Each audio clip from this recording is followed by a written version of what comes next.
పరిగి నుంచి మహబూబ్ నగర్ వరకు వెంటనే రైల్వే లైన్ను ఏర్పాటు చేయాలని పరిగి ఎమ్మెల్యే రామ్మోహన్ రెడ్డి డిమాండ్ చేశారు.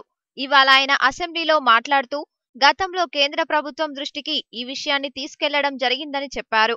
ఇప్పటికైనా రాష్ట్ర, కేంద్ర ప్రభుత్వాలు జోక్యం చేసుకుని పరిగి మీదుగా మహబూబ్ నగర్ వరకు రైల్వే లైన్ను ఏర్పాటు చేస్తే మా ప్రాంత ప్రజలకు ఎంతో ఉపయోగకరంగా ఉంటుందని రామ్మోహన్ రెడ్డి కోరారు.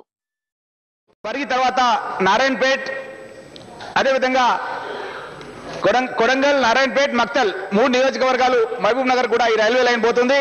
నేను స్వయంగా కేంద్ర మంత్రి మునియప్ప గారిని పరిగికి తీసుకొచ్చి సర్వే చేయించి ఆ తర్వాత దానికి సంబంధించిన నిధుల విషయంలో కూడా 50% నిధులు కేంద్ర ప్రభుత్వం భరిస్తుందని చెప్పి తను ఒక ఉత్తరం కూడా మన రాష్ట్ర ముఖ్య కార్యదర్శి గారికి రాయడం జరిగింది.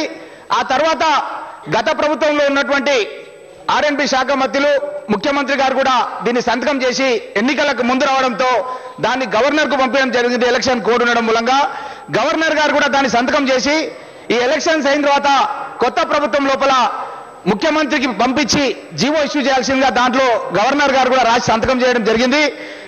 దీని విషయంలో నేను ముఖ్యమంత్రి గారిని కలవడం జరిగింది.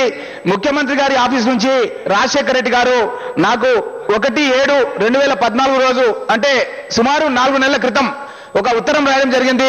దీనికి సంబంధించి సానుకూలంగా పరిశీలిస్తామని చెప్పి, కానీ ఇంతవరకు కేంద్ర ప్రభుత్వానికి లేఖ రాయనందు మూలంగా అక్కడ రైల్వే బడ్జెట్ లోపల మనకు అవకాశం దొరికే అవకాశం లేదు. కాబట్టి తొందరగా ఈ యొక్క రైల్వే లైన్ కు సంబంధించిన లేఖను కేంద్ర ప్రభుత్వానికి గతంలోనే ప్రభుత్వం కట్టుబడి ఉంది కాబట్టి దాన్ని తప్పకుండా పంపించాల్సిందిగా మీ ద్వారా నేను ప్రభుత్వాన్ని కోరుతున్నాను అధ్యక్ష. గౌరవ సభ్యులు రామ్మోహన్ రెడ్డి గారు చెప్పిన దాన్ని నోట్ చేసుకున్నాం అధ్యక్ష.